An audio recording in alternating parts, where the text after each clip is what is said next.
भंडाऱ्यामध्ये एखाद्या सिनेमाला शोभेल असा चोरीचा प्रकार समोर आलेला आहे। भंडाऱ्याच्या तुमसर तालुक्यामधल्या चिखला मॉइल्सच्या कॅनरा बँकेमध्ये काल चोरी झालेली आहे। तब्बल 1,22,00,000 रुपयांच्या बँकेतली रोकड बँकेच्या सहाय्यक मॅनेजरनंच लुटल्याची धक्कादायक बाब समोर आली आहे।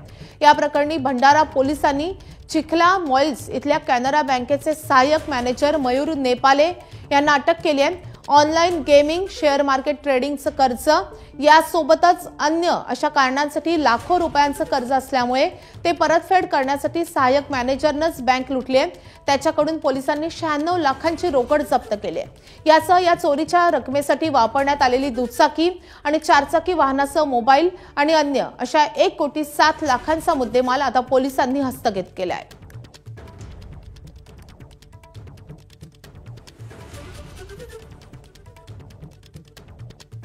निष्पन्न झाला की बँकचे जे असिस्टंट मॅनेजर आहे त्या मॅनेजर श्री नेपाळे त्यांनीही हा केलेला आहे।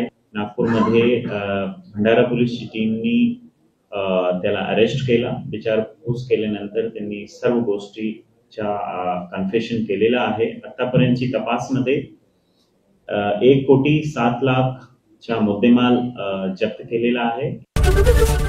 एबीपी माझा, उघडा डोळे बघा नीट।